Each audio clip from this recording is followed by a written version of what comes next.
Hey, what's up? It's Bon. Let's talk about Mass Effect. So this is another video in a little series I'm doing. You can see my other Mass Effect videos in that playlist where I am going over the details from N7 Day in 2022, but I'm taking little topics and expanding on them. So this week we're going to be talking about the ships, some of the intrigue and mystery that the ship designs and the ships we've seen in the teasers so far, what they may tell us about who's going to be involved in the next game, when the next game may take place, and so on and so forth. So let's get into it. If you want more content about Mass Effect, I've got around 50 videos already, and I plan on making a lot more, so please subscribe to this channel. There will be plenty more to talk about. Okay, so the headline thing here is this picture from the teaser video that we got for this N7 Day.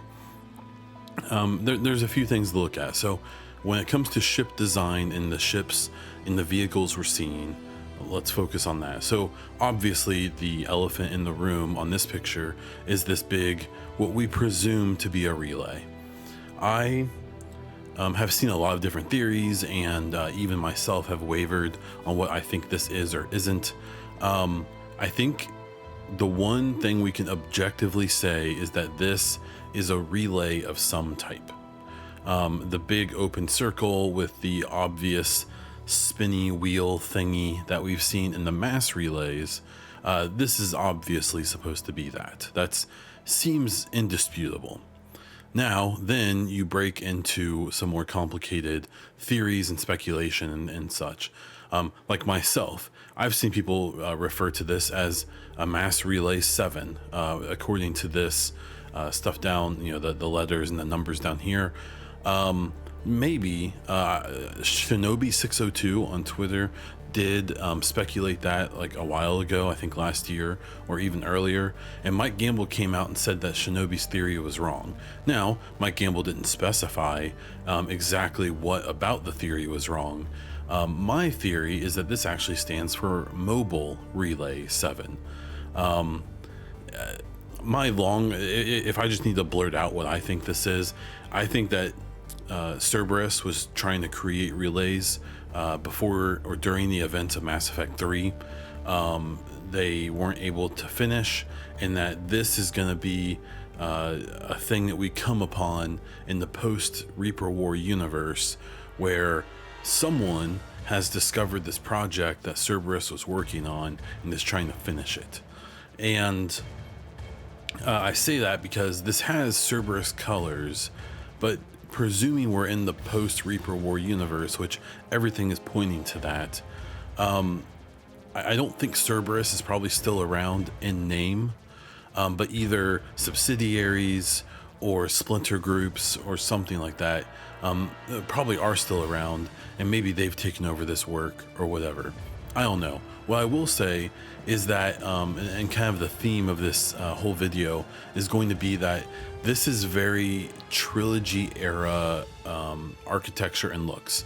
All of the ships and all of the tech we've seen in the trailers and teasers so far has not looked like we're taking a big 100, 2, 3, 4, 5, 600 year jump ahead past the trilogy, purely from the technology standpoint.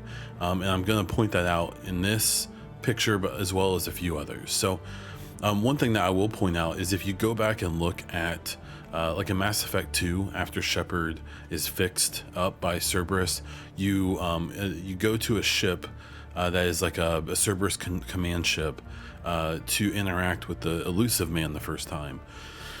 You see the ship that you're being taken to, and it has very similar architecture to this one. It's got the big fins, it's got kind of, just this similar vibe. Some other things to point out in this picture. So here we have a bunch of freighters. I'm not sure that these look exactly like the freighters we saw in, the Mass Effect trilogy and such, but they definitely, at least in my opinion, have a very similar vibe, especially this one here that's carrying a piece of this relay. looks like the freighters that we saw in the trilogy. And so, again, this kind of, nothing about this jumps out to me as like, wow, this is way beyond the times of the original trilogy. I also point out that this art is actually a updated version of art from many years ago that BioWare put out, presumably for a sequel to Mass Effect 3. But I have to point out that art, it's similar in general, but everything looks much more futuristic in the concept art this seems to be based on. Where this seems like they've kind of reversed that and made it look less futuristic. In that original concept art, all of these cargo ships are very sleek and look very, very different than anything we ever saw in the trilogy or even here. The last bit I want to talk about with this, though, is a bit of another elephant in the room. Are these ships up here, these three ships, this ship here, and then this ship right here? So what I think is interesting about these is that these are very clearly inspired by the Ark designs from the Andromeda game.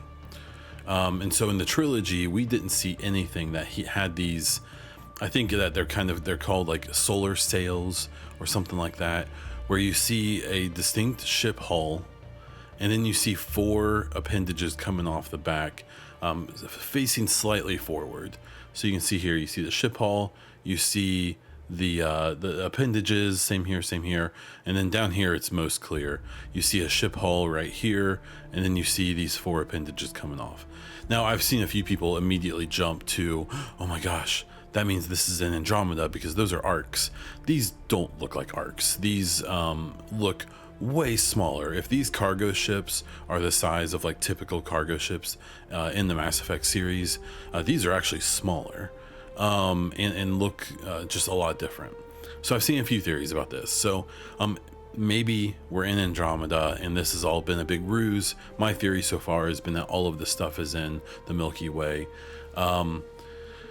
I've seen a few people talk about how the design of the arcs is explained in Andromeda in some codex files and such, and that this tech, that the reason they have these four arms on the back of the ships is it was a since there's no mass relays to connect Milky Way and Andromeda, they came up with a technology that was faster than FTL, but wasn't quite as fast as a mass relay, and so it would.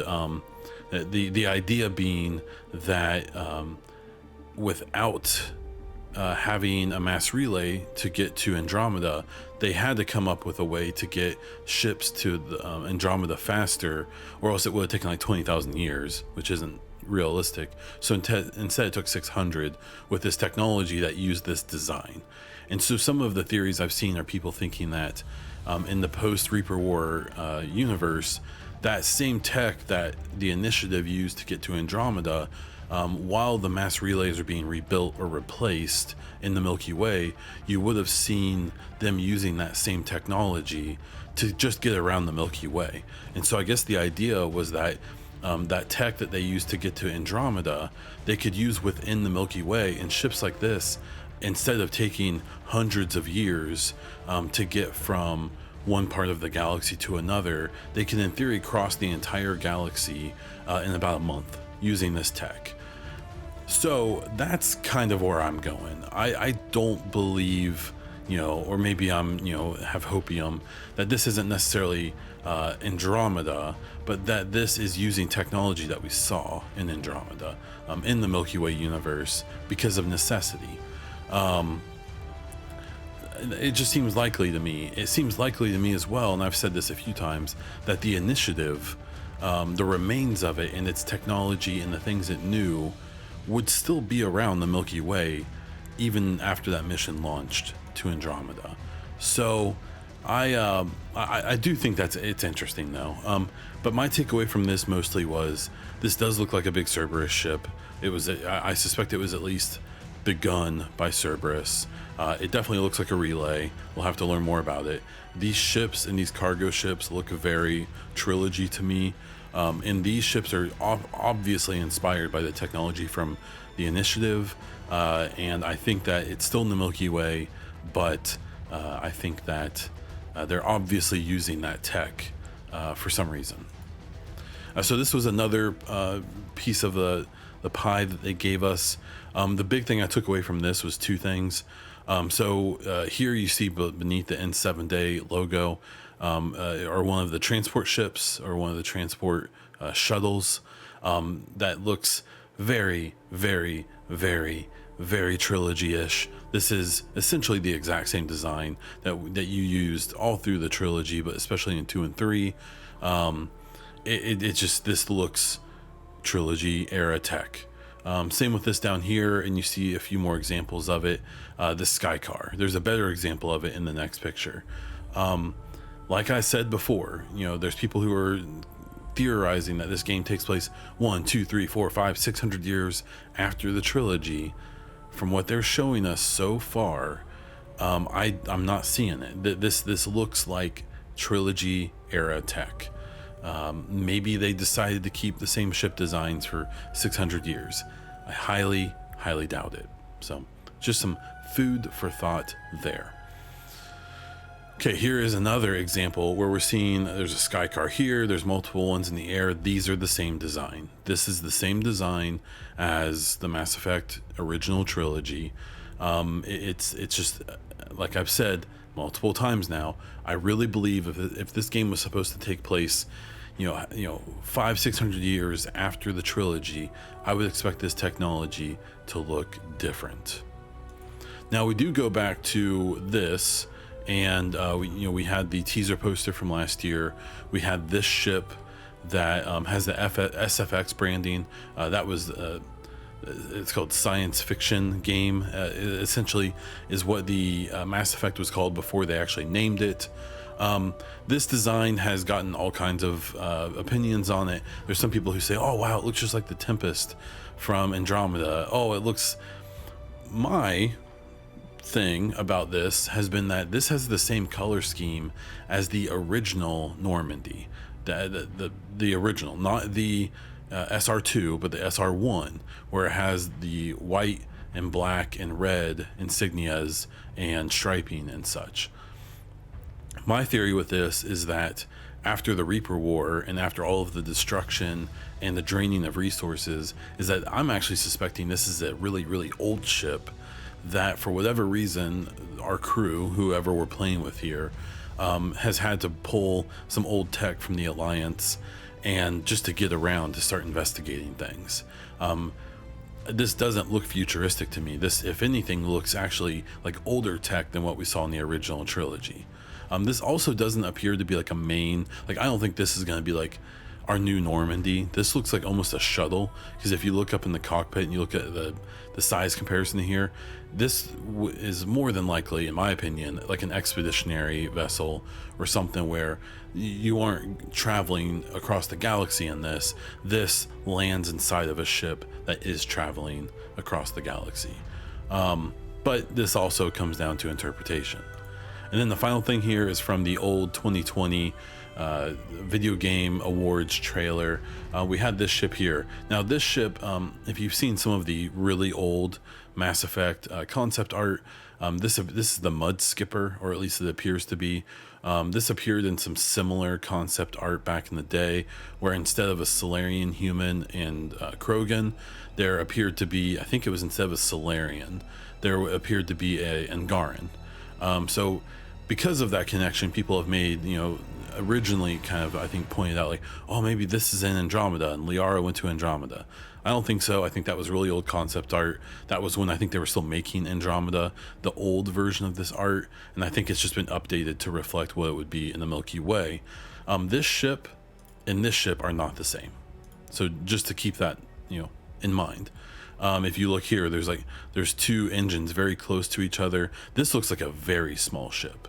And when you see it fly in earlier in this trailer, it is obviously not the same as this ship. So they very well may be, over the years, they're changing what kind of ship we're going to use or ships we're going to use in the next game. Maybe that's just been a natural part of the process of development and concepts and prototypes and all that.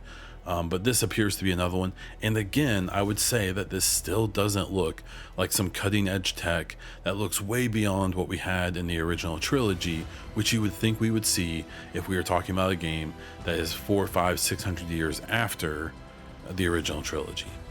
And I have, when I've mentioned this before, people have pointed out, like, well, in Andromeda, everything looks the same as the trilogy, and that takes place 500 or 600 years later. It's like, well, now hold on, you need to remember, all of the tech in the Andromeda game was brought from the Milky Way from the trilogy era. So the reason it doesn't look advanced is because they haven't had time.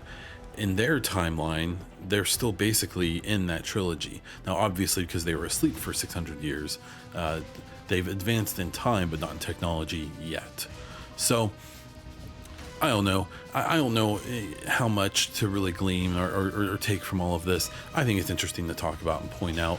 This does obviously serve my own theories and ideas that I think this game is going to take place shortly after Mass Effect 3, that they're going to be really trying to wrap up a lot of those storylines and try to push the series forward to whoever the next antagonist is, whatever the next big threat is going to be to the galaxy, and probably trying to connect the Milky Way to the Andromeda story eventually, but maybe not super soon.